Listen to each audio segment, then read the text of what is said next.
രമണ ഭഗവാനോട് ഒരാൾ ചോദിച്ചു, ഭഗവാൻ ഈ ലോകത്തിന് എനിക്ക് ചെയ്യാവുന്ന ഏറ്റവും വലിയ സേവനം എന്താണ്? അപ്പോൾ മഹർഷി പറഞ്ഞു, നോ യുവർ സെൽഫ്. നീ സ്വയം അറിഞ്ഞാൽ നിൻ്റെ ശല്യം തീർന്നു ലോകത്തിന്. പൊതുവെ ഒരു ഗുരുവും റെസ്പോൺസിബിളായ ഒരു മാസ്റ്ററും ദശമഹാവിദ്യ തൊട്ട് കളിക്കില്ല. തീർച്ചയായിട്ടും. വിശന്നാൽ ഒരു വീട്ടിൽ പോയിട്ട് കൈ കൊട്ടിയിട്ടോ അല്ല അവരുടെ വീട്ടിൻ്റെ മുമ്പിൽ മിണ്ടാതെ നിന്നിട്ട് നിൽക്കും, എന്താണ് ഈ ചെറുക്കൻ നിൽക്കുന്നത്, ചെറിയ പയ്യൻ നിൽക്കുന്നത് നോക്കിയിട്ട് ആഹാരം തന്ന അമ്മമാരൊക്കെ എന്നെ സംബന്ധിച്ച് ദശമഹാവിദ്യകളാണ്. ആർത്തവമുള്ള എല്ലാ സ്ത്രീയും കാമാക്ഷി തന്നെയാണ്, ആർത്തവമില്ലാത്തുള്ള ബാലയുമാണ്, കിളവിയാണെങ്കിൽ ധൂമാവതിയാണ്. ഏതാ സ്ത്രീയിലുള്ള ഇല്ലാത്ത ഏത് ഭാവം ദേവിയിലുണ്ട്? എല്ലാം ഒന്ന് തന്നെ. സനാതനധർമ്മം സനാതനധർമ്മമായി ഇരിക്കുന്നത് എന്തുകൊണ്ടാണ്? അത് ഈ അർദ്ധ പട്ടിണിക്കാരെ കൊണ്ടാണ്. നിങ്ങൾ പറയുന്നത് സുഖമായിട്ട് 5 സ്റ്റാർ ഹോട്ടലിൽ ഇരുന്നിട്ട് തന്ത്രം പഠിപ്പിക്കുന്ന ഗുരുക്കന്മാരെ കൊണ്ടല്ല. ടു ബി ഫ്രാങ്ക്, ഇത് മനസ്സിലാക്കൂ. പക്ഷെ നമ്മളുടെ ഈ ഒരു കമ്മ്യൂണിറ്റിയിൽ എന്ത് സത്യസന്ധമായി ചെയ്യുന്നു, എന്താണ് ചെയ്യേണ്ടത്, എന്ത് ചെയ്യരുത് എന്ന് പറയാൻ പറ്റുന്ന ഒരു വാച്ച് ഡോഗ് നമുക്കില്ല. ഞാനൊക്കെ ഇവരെ പറ്റി തന്നെ ഞാൻ മുമ്പ് കുറ്റം പറഞ്ഞിട്ടുണ്ട്, സായിപ്പന്മാർക്ക് കാശ് കൊടുത്ത് കരയിപ്പിക്കുകയാണെന്ന് ഞാൻ പറഞ്ഞിട്ടുണ്ട്. ഞാൻ ഞെട്ടിപ്പോൾ, ഇതൊരു മനുഷ്യനെ ഇങ്ങനെ സ്വാധീനിക്കാൻ പറ്റും? എനിക്കറിഞ്ഞൂടായിരുന്നു. ഈ ലോകത്ത് ഞാൻ കുറേ കഴിഞ്ഞ് തീരുമാനിച്ചു, ആദ്യം കാശുണ്ടാക്കിയ പിന്നെ എന്ത് മണ്ടത്തരം പറഞ്ഞാൽ ആൾക്കാർ വിശ്വസിക്കും. കാശില്ലാത്തവൻ സത്യം പറഞ്ഞാലും വിശ്വസിക്കില്ല. കാരണം കോടാനുകോടി മനുഷ്യരെ ജാതിക്ക് അതീതമായി ഒരു ആചാരം ചെയ്യിപ്പിച്ച ഒരേ ഒരു ആചാര്യൻ തീർച്ചയായിട്ടും അയ്യപ്പനാണ്. കേരളത്തിൻ്റെ ഗുരു അയ്യപ്പനാണ്. അതെ.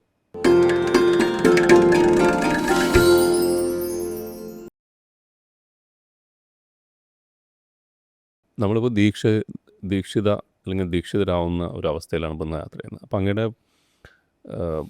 എന്താ പറയുക, നമ്മൾ പറഞ്ഞ് 14-15 വയസ്സ് വന്ന് നിൽക്കുന്നപ്പോഴും പക്ഷേ എങ്കിലും ഒരു ചോദ്യം അതിൽ ചോദിക്കാനാണ്.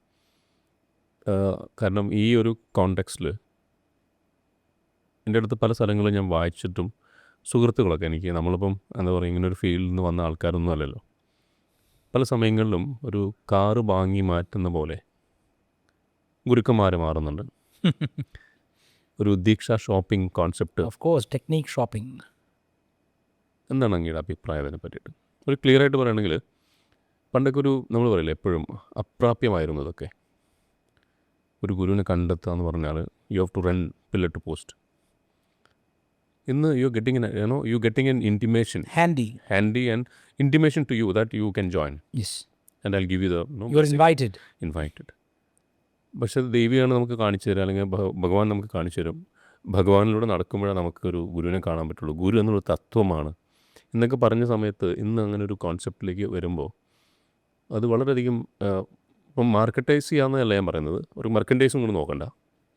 അല്ലാതെ ആൾക്കാർ എന്തുകൊണ്ടാണ് ഇന്ന് എനിക്ക് മാരുതി 800 ഉണ്ട്, നാളെ ഞാനൊരു എന്താ പറയുക ഫോർച്യൂണർ വാങ്ങാം, അയാൾ എന്താ പറയുക ഒരു ജപ പദ്ധതിയിലുണ്ട്, അതിനേക്കാളും ബെറ്റർ ജപ പദ്ധതി ഇതാണ്.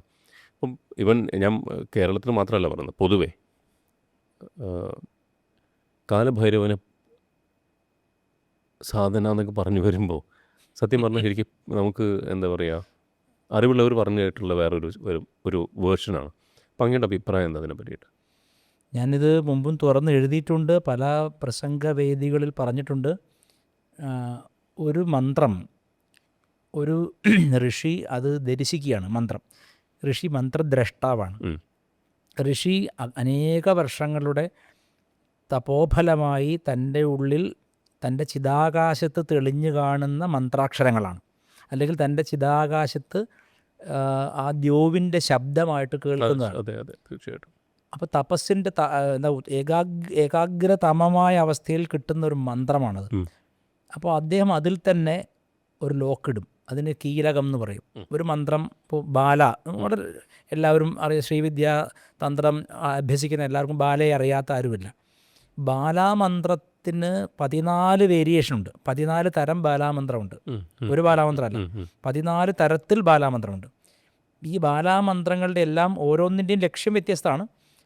ഈ ബാലാമന്ത്രം മാത്രം ജപിച്ചാൽ, ആ തന്ത്രഗ്രന്ഥങ്ങൾ തന്നെ എഴുതി വെച്ചിട്ടുണ്ട്, ബാല പ്രസാദിച്ചാലും അനുഭവം ഉണ്ടാവില്ല എന്ന്. അപ്പോൾ ബാലയ്ക്ക് ഉള്ള അംഗമന്ത്രങ്ങളായിട്ട് മറ്റു മന്ത്രങ്ങളുണ്ട്, ശാപോദ്ധാരണ മന്ത്രമുണ്ട്. ഇങ്ങനെ ഇതെല്ലാം ജപിച്ച് കൃത്യമായി അത് ചെയ്താൽ മാത്രമേ അതിൻ്റെ ഫലം അത് ചെയ്യുള്ളൂ. നമ്മളങ്ങ് ചെന്നു ബാലാമന്ത്രം കിട്ടി, നാളെ നമ്മൾ ജപിച്ചു, എനിക്ക് സിദ്ധിയെന്ന് സ്വയം ഇപ്പം നമ്മൾ എപ്പോഴും ലോകത്തേറ്റവും രമണ ഭഗവാനോട് ഒരാൾ ചോദിച്ചു, ഭഗവാൻ ഈ ലോകത്തിന് എനിക്ക് ചെയ്യാവുന്ന ഏറ്റവും വലിയ സേവനം എന്താണ്? അപ്പം മഹർഷി പറഞ്ഞു, നോ യുവർ സെൽഫ്. നീ സ്വയം അറിഞ്ഞാൽ നിൻ്റെ ശല്യം തീർന്നു ലോകത്തിന്. നീ നിന്നെ തന്നെ അറിഞ്ഞാൽ നിന്നെക്കൊണ്ടുള്ള തൊല്ല ലോകത്തിനില്ലാതെ, അതിലും വലിയ സേവനം വേറെ ഉണ്ടോയെന്ന്. അതായത് ഈ സ്വയം അറിയാത്തവരാണ് ഈ എൻ നമ്പർ ഓഫ്, ഇതിപ്പോൾ ഞാൻ നേരത്തെ പറഞ്ഞില്ലേ, Hinduism is A Sunday market.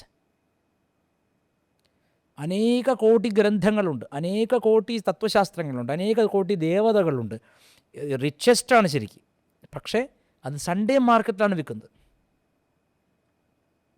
അവിടെ നിങ്ങൾ റോൾഡ് ഗോൾഡ് ഏതാണ്, റിയൽ 916 24 ക്യാരറ്റ്, ഇതൊക്കെ നിങ്ങൾക്ക് അതിനെപ്പറ്റി ചെറിയ അറിവുണ്ടാവണം, അല്ലെങ്കിൽ നിങ്ങൾ പറ്റിക്കപ്പെടും.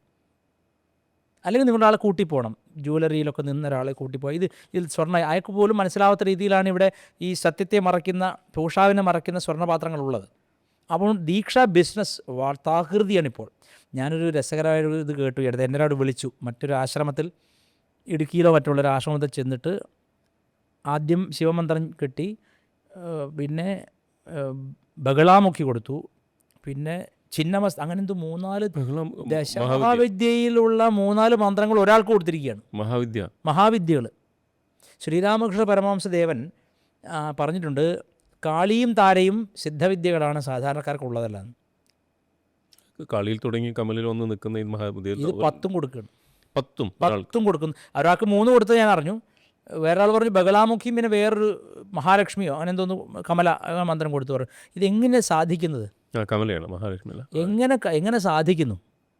ഞാൻ പറഞ്ഞത്, എൻ്റെ ഗുരു എനിക്ക് ഒരു മന്ത്രം തന്നു, അത് ആ ദേവതയെ ഞാൻ ജപിച്ച് സിദ്ധമാക്കിയത് കൊണ്ട് അത് വെച്ചാണ് ഞാൻ ജീവിക്കുന്നത്.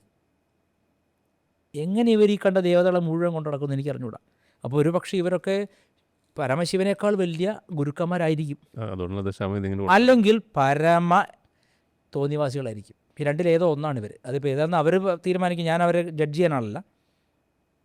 പൊതുവെ ഒരു ഗുരുവും റെസ്പോൺസിബിളായ ഒരു മാസ്റ്ററും ദശമഹാവിദ്യ തൊട്ട് കളിക്കില്ല. തീർച്ചയായിട്ടും അതിൽ വളരെ സൂക്ഷ്മത. അപ്പോൾ ഞാൻ പറയല്ലോ, ഇപ്പോൾ ഞാൻ കഴിഞ്ഞ ദിവസം യൂട്യൂബിൽ ഒരു ഇൻ്റർവ്യൂ ആരുടെയോ കണ്ടു, വാരാഹിയുടെ മന്ത്രമൊക്കെ വിളിച്ച് പറയുകയാണ് യൂട്യൂബിൽ. ഇൻ്റർവ്യൂ എല്ലാ ചാനലുകാർക്കും വ്യൂവർഷിപ്പ് കൂട്ടാൻ വേണ്ടിയിട്ട് എന്തെങ്കിലും ഒരു സെൻസേഷൻ ക്രിയേറ്റ് ചെയ്യണം. അപ്പോൾ നേരെ വാരാഹിയെ പിടിക്കുകയാണ്. നോക്കൂ, ദിവാസ്മരേത് വാർത്താളിയും എന്ന് മന്ത്രം.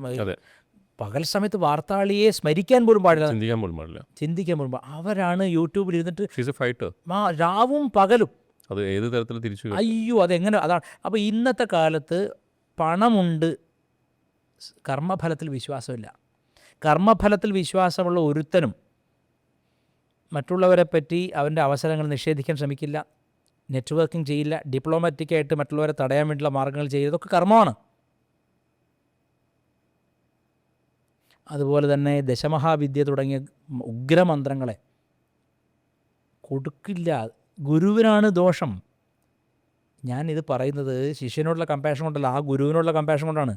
ഇവൻ എനിക്ക് തോന്നുന്നു കമലയിൽ വന്ന് നിൽക്കുന്ന സമയത്ത് മാതങ്കിയെ പോലും അറിയാതെ കമലയിലേക്ക് പോകാൻ പറ്റില്ല. അതായത് എന്തിന്, എൻ്റെ ചോദ്യം എത്രയാണ്, നിങ്ങളുടെ രാമകൃഷ്ണദേവൻ പറഞ്ഞാണ്, നിങ്ങൾക്ക് വിശക്കുന്നുണ്ട്, ആഹാരം കിട്ടിയാൽ പോരെ? അതെ, മതി. നിങ്ങൾക്ക് ഇന്ന് ഒരേ ദിവസം തന്നെ ഇലയിലും പ്ലേറ്റിലും ഒക്കെ കഴിക്കാൻ എന്താ ആവശ്യമാണത്? ഇവിടെ നമുക്ക് കുലദേവതയും കുലദേവത, ധർമ്മദേവത, അതുപോലെ ഞാൻ ചോദിക്കട്ടെ, ഈ ശ്രീകൃഷ്ണ മന്ത്രം ജപിച്ചാൽ അതൊന്നും കിട്ടില്ല? ഈ ബഗളാമുഖി തന്നെ വരണം? കൃഷ്ണന് പറ്റില്ല? കൃഷ്ണനെ കൊണ്ടൊരു മനുഷ്യന് മുക്തി കൊടുക്കാൻ പറ്റില്ലേ? രാമനാമം കൊണ്ടാണ് എൻ്റെ അറിവിൽ ഈ ലോകത്ത് ഏറ്റവും അധികം ആളുകൾ മുക്തരായിട്ടുള്ളത്. കബീർദാസ്, തുളസിദാസ് ഒക്കെ രാമമന്ത്രം കൊണ്ട്, രാമമന്ത്രം പോലെ മനുഷ്യരെ രക്ഷിച്ച മറ്റൊരു മന്ത്രമില്ല. ഞാൻ പറയുന്നത് ദശമഹാവിദ്യ മോശം എന്നല്ല. It has a very deep mystic nature. It should be respected. It should not be sold in the Sunday market. എനിക്കിപ്പോൾ എൻ്റെ ഒരു പേഴ്സണൽ അനുഭവമാണ്. ഞാൻ 2 തവണ കുംഭമേളയ്ക്ക് പോകാൻ പറ്റി, ഭാഗ്യമായിട്ട് കരുതുന്നു. പക്ഷേ അവിടെ ഒരു വെച്ചിട്ടുള്ളൊരു അനുഭവം, എനിക്കൊരു വളരെ അപ്രതീക്ഷിതമായിട്ടൊരു ഗുരു എനിക്ക് മാതങ്കിയുടെ ദീക്ഷ തന്നിരുന്നു. അപ്പോൾ ഞാൻ ഇതുവരെ അത് പ്രാക്ടീസ് ചെയ്തിരിക്കുന്നത് നല്ലത്. കാരണം ഈ ചിലർ ഗുരുക്കന്മാരായിരിക്കാം, അവർ ഗുരുക്കന്മാരായിട്ടായിരിക്കും അറിയപ്പെടുന്നത്, പക്ഷെ അവർ എൻലൈറ്റൻഡ് ആണെന്ന് അർത്ഥമില്ല അതിന്. അതെ അതെ. കാരണം നിങ്ങളോട് എനിക്ക് ഇഷ്ടമാണ്, എന്താ നിങ്ങൾക്ക് ഞാൻ തരിക, എന്നാൽ നിങ്ങളൊരു കാര്യം ചെയ്യൂ, 11K ഇവിടെ ലൈനിലൊന്ന് കയറി പിടിച്ചോളൂ എന്ന് പറയുന്നവരാണ്. എൻ്റെ വീട്ടിൽ നിങ്ങൾ വന്നു, നിങ്ങളെനിക്ക് ഇഷ്ടപ്പെട്ടു, എൻ്റെ അടുത്ത് തരാനൊന്നുമില്ല, എന്നൊരു കാര്യം ചെയ്യും പ്രേം, 11K ഇവിടെ ലൈനിലൊന്ന് കയറി പിടിച്ച് കഴിഞ്ഞാൽ അടിക്കോളൂ എന്ന് പറഞ്ഞ വരെയപ്പോൾ അത് സൂക്ഷിക്കേണ്ടതാണ്. അത് നമ്മളെ കരിച്ചു കളയും. ദയവ് ചെയ്ത് അതാ ഞാൻ പറഞ്ഞത്, ഗണപതി തന്ത്രത്തിലാണ് നിങ്ങൾ പോകുന്നതെങ്കിൽ ഗണപതി, ഗുരു ഗണപതി, ഇതാണ് ആദ്യം. ഇപ്പോൾ ഈവൻ നമ്മളുടെ ഈ കുലദേവത പാരമ്പര്യത്തിൽ നമ്മളെപ്പോഴും ഗുരുവും ഗുരുമുത്തപ്പനുമാണോ? അത് കഴിഞ്ഞിട്ട് നമുക്ക് ഈവൻ ദേവിനെ വിളിക്കുള്ളൂ നമ്മൾ. അതാണ് 27 തലമുറയുള്ള ഗുരുമുത്തപ്പനെ വിളിച്ചതിന് ശേഷം മാത്രമേ ദേവിയിലേക്ക് ഇത് പോവുകയേ ഉള്ളൂ. അതാണ് ശരിയായ ഉപാസനാ മാർഗം. ഇപ്പോൾ ഞാൻ പല ആളുകളും പറയാറുണ്ട്, ഇപ്പോൾ നായന്മാരിൽ ചിലർ അമേരിക്കയിൽ ഡോക്ടറാണ്, അല്ലെങ്കിൽ മറ്റേ ജപ്പാനിൽ എഞ്ചിനീയർ, ഇങ്ങനെയൊക്കെ പറയുമല്ലോ. എന്തുകൊണ്ട് ഇവരിങ്ങനെ ആയി? ഒരു തലമുറയിൽ ആരോ പട്ടിണി കടന്നിട്ടും ദേവതയെ വിടാതെ പിടിച്ചു ഭുവനേശ്വരിക്ക് മച്ചിൽ പൂജ ചെയ്തുകൊണ്ടാണ്. അതിൻ്റെ സമയം തെറ്റാതെ കൃത്യമായി കൺസിസ്റ്റൻസി എല്ലാവർക്കും പുച്ഛായിരിക്കും. അപ്പോൾ അതിനടുത്ത തലമുറ എന്താ പറയുക, പല കുടുംബങ്ങൾ, എനിക്ക് തോന്നുന്നത് പോഡ്കാസ്റ്റ് ഒന്ന് വളരെ പേഴ്സണൽ ഡിസ്കഷനിലേക്ക് പോകും, പക്ഷേ പല കുടുംബങ്ങളിലും ഒരു വർഷം അവർ കൊടുക്കും ഭുവനേശ്വരി പൂജ ഭയങ്കര ഗംഭീരമായിട്ട്. അടുത്ത വർഷം അവർക്ക് ലീവ് കിട്ടിയില്ല, അവർ വരില്ല, ചെയ്യില്ല. അതിൻ്റെ അടുത്ത വർഷം ക്യാൻസറായിട്ട് ഇവിടെ വരും, ലീവ് വേണ്ട. ഭുവനേശ്വരിയുടെ പ്രത്യേകത അല്ല, അതിൻ്റെ അടുത്ത വർഷേ ക്യാൻസർ ആയിട്ട് ലീവ് എടുത്തിട്ട് ഇവിടെ വന്ന് ചിരിച്ചോളും. എന്താ ഇങ്ങനെ ആൾക്കാർ ഇത്രത്തോളം? അതെനിക്ക് തോന്നുന്നത്, അല്ല ഇതിപ്പോൾ നമ്മൾ പറഞ്ഞുകൊണ്ട് മാത്രമല്ല, നമ്മൾ ഇങ്ങനെ ഒരു സിസ്റ്റം, നമുക്കിപ്പോൾ ഒരു ബാങ്കിങ് സിസ്റ്റത്തിൽ ഒരു ഇഷ്യൂ ഉണ്ടെങ്കിൽ നമുക്ക് ഓൺബഡ്സിൻ്റെ അടുത്ത് പോവാം, RBIയിൽ പോവാം. ഇവിടെ ഒരു അപ്പാർട്ട്മെൻറ്റ് വാങ്ങിയാൽ വി ഹാവ് റെറ. പക്ഷെ നമ്മളുടെ ഈ ഒരു കമ്മ്യൂണിറ്റിയിൽ എന്ത് സത്യസന്ധമായി ചെയ്യുന്നു, എന്താണ് ചെയ്യേണ്ടത്, എന്ത് ചെയ്യരുത് എന്ന് പറയാൻ പറ്റുന്ന ഒരു വാച്ച് ഡോഗ് നമുക്കില്ല. വാച്ച് ഡോഗ് ഉണ്ട്, പക്ഷെ വാച്ച് ഡോഗ് ഉണ്ടെന്നുള്ളവർക്ക് അറിയില്ല. അവരുടെ പണിയൊക്കെ അവർ കറക്റ്റ് എടുക്കുന്നുണ്ട്. ഗുളികനും ക്ഷേത്രപാലനും പിന്നെ ഹനുമാനും അവരവരുടെ പണി അവരെടുക്കുന്നുണ്ട്. അത് ഇവർക്ക് അറിയില്ല, അതാ പ്രശ്നം. ബഗളാമുഖി ഒറ്റയ്ക്കല്ലല്ലോ, എത്ര അംഗദേവതയുണ്ട് ബഗളാമുഖി. ബഗളാമുഖി, വടുക ഭൈരവൻ, മൃത്യുഞ്ജയ ശിവൻ. മൃത്യുഞ്ജയ ശിവനാണ് ഭർത്താവ്, ഭൈരവനാണ് ഭർത്താവ്. മൃത്യുഞ്ജയ ഭൈരവൻ, ശരഭേശ്വരൻ, പിന്നെ അതിന് ലിപി വിന്യാസം, അതുപോലെ തന്നെ അതിൽ ധൂമാവതി ഒരു അംഗദേവതയാണ്. അല്ല, ധൂമാവതി ബഗളയുടെ അംഗവിദ്യയാണ്, അങ്ങനെയാണ് അവിടെ പൂജിക്കുമ്പോൾ. പക്ഷേ ഇവിടെ വ്യത്യാസം, ഇൻഡിവിജ്വാലിറ്റി ഉണ്ട്. പക്ഷേ ബഗള ആരുടെയും അംഗദേവതയല്ല, ബഗളയുടെ അംഗദേവതയായിട്ട് ധൂമാവതി മന്ത്രം ജപിക്കും. ഈ 6 മന്ത്രം കൂടെ വാങ്ങേണ്ടി വരികയാണ്. എന്ന് വെച്ചാൽ ഒറ്റയ്ക്ക് കിട്ടില്ല. ഈ കിണറ്റും കരയിലെ ചെടി പറിച്ചവർ ഒറ്റയ്ക്ക് കിട്ടില്ല, അതൊന്നിച്ച് പടലം അങ്ങോട്ട് വരിക. അപ്പം നീ ആ വ്യക്തിയോട് പറയണം, നീ ഈ മന്ത്രം മാത്രം ജപിച്ചിട്ട് നീ സിദ്ധി വരുന്നത് ഞാനൊന്ന് കാണട്ടെ എന്ന് അമ്മ പറയും. നമ്മൾ ഈ കടൽ കുടിച്ച് പറ്റിക്കുന്നതാണ് അതിലും എളുപ്പം. ഇതൊക്കെ വളരെ ശ്രദ്ധിച്ച് ഉപാസിക്കണം. ഞാൻ ദശമഹാവിദ്യയിലെ ഒരു ദേവതയെ നിരന്തരം ജപിച്ച് ആ ദർശനം കിട്ടിയ ആളാണ്. എനിക്കത് ബോസ്റ്റ് ചെയ്യേണ്ട കാര്യമില്ല, അതെൻ്റെ കൂടെയുണ്ട് എപ്പോഴും. പക്ഷേ ഞാൻ പറയുന്നത്, അത് ഞാൻ വാങ്ങിയതൊരു സിദ്ധഗുരുവിൽ നിന്നാണ്. ആ ഗുരുമൂർത്തി താരാമന്ത്രം വാങ്ങി അറിഞ്ഞിട്ട് പിന്നാലെ പോയിട്ട് താരാമന്ത്രം വാങ്ങിയവരൊക്കെ എനിക്കറിയാം, അവരിപ്പം ഗുരുക്കന്മാരാണ്. എൻ്റെ നാട്ടിൽ, എൻ്റെ അറിവിൽ അന്ന കാലത്ത് ആരും താരാ ഉപാസകരില്ല. എൻ്റെ നാട്ടിൽ കോഴിക്കോട് ജില്ലയിൽ എൻ്റെ അറിവിലില്ല. ഞാൻ അറിഞ്ഞിടത്തോളം ഒരിടത്തും താരയെ ഉപാസിക്കുന്ന ഒരാളും ഉണ്ടായിരുന്നില്ല. ഞാനത് ഉപാസിക്കുന്ന കാരണം എന്താ? എൻ്റെ കുടുംബത്തിൽ എന്നെ വേദം പഠിപ്പിച്ച ആദ്യത്തെ ഗുരുനാഥൻ എൻ്റെ കുടുംബത്തിലെ നീലകണ്ഠ ശാസ്ത്രി എൻ്റെ അമ്മാവനാണ്. നീലകണ്ഠ ഘനപാടി എന്ന് പറഞ്ഞാൽ ഘനപാടിയാണ്. അമ്മയുടെ കുടുംബത്തിൽ രാമനാഥ ദീക്ഷിതർ, അദ്ദേഹം വളരെ ഉയർന്ന താരോപാസകനായിരുന്നു. അദ്ദേഹത്തിനെ കണ്ടിട്ടാണ് അമംഗ് ഓൾ ദീസ് ഫെലോസ് ഒരു വ്യക്തി വളരെ കമ്പാഷനേറ്റായിട്ട് ഞാൻ കണ്ട അദ്ദേഹത്തിനെയാണ്. അപ്പോൾ എന്താണ് ആ വ്യത്യാസം? എന്താണ് ഇയാൾ മാത്രം ഇതിൻ്റെ ഉള്ളിൽ കുടുങ്ങിയിട്ട് ആ ഗർവില്ലാതെ, അയാൾക്ക് ഭേദമില്ല, സ്വാസ്ഥ്യമുള്ള മനുഷ്യനാണ്. അതായത് ഭേദമില്ല. അതാണ് മെയിൻ കാരണം. ഇപ്പോൾ ഒരാളെ കണ്ടാൽ ഉടനെ സ്നേഹത്തോടെ സംസാരിക്കുക. വീട്ടിൽ ചിലപ്പം പശുവിനെ നോക്കാൻ വരുന്നവരോട് ഒരുപോലെ, അവിടെ ഒരു MLA വന്നാൽ അവനോട് ഒരുപോലെ. ആ വ്യത്യാസമില്ല. അതെന്താ അങ്ങനെയെന്ന് ഞാൻ ചിന്തിച്ചപ്പോൾ അതിൻ്റെ ഉത്തരം അദ്ദേഹം പറഞ്ഞു, അത് ഞാൻ കാരണമല്ലടാ, അവൾ കാരണമാണ്, തള്ള കാരണമാണെന്ന് പറഞ്ഞു. തള്ള? അത് ഏത് തള്ള? അപ്പോൾ ഇത് അറിയാൻ നമുക്കൊരു ആകെ ഏത് തള്ളയാണ് അങ്ങനെ ഒരു. അപ്പോഴാണ് എനിക്കിതേപ്പറ്റി ആദ്യമായിട്ട് അറിയുന്നത്. അപ്പോൾ അദ്ദേഹം എനിക്ക് ആദ്യം തന്ന ടെക്സ്റ്റ് വസിഷ്ഠ ഗണപതി മുനിയുടെ ഉമാസഹസ്രമാണ്. ദക്ഷിണേന്ത്യയിൽ ആദ്യമായി താരയെ ഉപാസിച്ച് സാക്ഷാത്കരിച്ച വ്യക്തിയാണ് കാവ്യകണ്ഠ ഗണപതി മുനി. അദ്ദേഹം ശ്രീ രമണ മഹർഷിക്ക് രമണ മഹർഷി എന്ന് പേരിട്ട ആളാണ്. ചതുർവേദ പണ്ഡിതൻ, തന്ത്രശാസ്ത്ര പാരംഗതൻ. ആ മനുഷ്യൻ ആദ്യമായിട്ട് എന്തുകൊണ്ടാണ് അദ്ദേഹം കൽക്കത്തയിൽ ഈ തർക്കപീഠമുണ്ട്, ഞാൻ അവിടെ പോയിട്ടുണ്ട്, നവദ്വീപ്. അവിടെ മഹാതർക്ക പണ്ഡിതന്മാരുടെ പീഠമാണ്, ന്യായ പണ്ഡിതന്മാരുടെ. അവിടെ തർക്കത്തിന് 18 വയസ്സുള്ളപ്പോൾ പോയപ്പോൾ അവിടെ അംബികാദത്തൻ എന്ന് പറഞ്ഞിട്ടൊരു വലിയ പണ്ഡിതൻ, താരോപാസകനാണ് അംബികാദത്തൻ. അവിടെ എങ്ങനെയാണെന്ന് വെച്ചാൽ ഇൻട്രൊഡ്യൂസ് ചെയ്യുന്നതിലാണ് ഒരാളുടെ കഴിവ്. അപ്പോൾ ഇൻട്രൊഡ്യൂസ് ചെയ്യാൻ എത്ര പ്രാസം വന്നു സംസ്കൃതത്തിൽ, അതിനനുസരിച്ചാണ് മാർക്ക് കൊടുക്കുക. അപ്പോൾ അദ്ദേഹം അഹം അംബികാദത്ത എന്ന് പറഞ്ഞിട്ട് അദ്ദേഹം തുടങ്ങി തകാരത്തിൽ. ഇദ്ദേഹം തിരിച്ചു പറഞ്ഞു ഗണപതി മുനി എന്താണ്, ഗണപതി രീതി കവികുലപതി രതിദക്ഷോ ദാക്ഷിണാത്യോഹം തകാരം കൊണ്ട്. ഗണപതി രീതി കവികുലപതി രതിദക്ഷോ ദാക്ഷിണാത്യോഹം എന്ന് അദ്ദേഹം പറഞ്ഞു. സ്വയം ഇൻട്രൊഡ്യൂസ് ചെയ്താണ് ഒറ്റ വരിയിൽ. എൻ്റെ പേര് ഗണപതി എന്നാണ്. ഗണപതി രീതി കവികുലപതി, കവികുലത്തിൻ്റെ പതിയാണ് ഞാൻ. 18 വയസ്സിൽ കോൺഫിഡൻസ് നോക്കണം നിങ്ങൾ. കവികുലപതി അതിദക്ഷോ, ഞാൻ ഗംഭീരനാണെന്നാണ്. അതിദക്ഷ I M a very great personality, I M a scholar. അതിദക്ഷോ I'm from south India, ദാക്ഷിണാത്യോഹം. ഒറ്റ വരിയിൽ പറഞ്ഞു. അത് എല്ലാവർക്കും ഇവന് 18 വയസ്സിലെ ചെറുക്കൻ ഇത്ര ഗംഭീരമായിട്ട് ഇൻട്രൊഡ്യൂസ് ചെയ്തല്ലോ. അപ്പം പക്ഷേ ആ തർക്കത്തിൽ ഗണപതി മുനിക്ക് അംബികാദത്തിനടുത്ത് പിടിച്ചു നിൽക്കാൻ കുറച്ച് പ്രയാസപ്പെട്ടു. കാരണം അന്ന് താരെ ഉപാസിച്ചിരുന്നില്ല, അന്ന് അദ്ദേഹം വേറെ മന്ത്രങ്ങളാണ്. അംബികാദത്തൻ അവസാനം ചെറിയ പയ്യനല്ലേ അടുത്ത്. പക്ഷെ അന്ന് അദ്ദേഹത്തിന് അംബികാദത്തൻ കാവ്യകണ്ഠൻ എന്ന് പേര് കൊടുത്തു. കാരണം കണ്ഠത്തിൽ കാവ്യദേവത ഇരിക്കുകയാണ്. ബാലയുടെ ശക്തിയാണത്. കവികണ്ഠൻ കഴുത്തിലിരിക്കുകയാണ്, തൊണ്ടയിലിരിക്കുകയാണ് കവിത.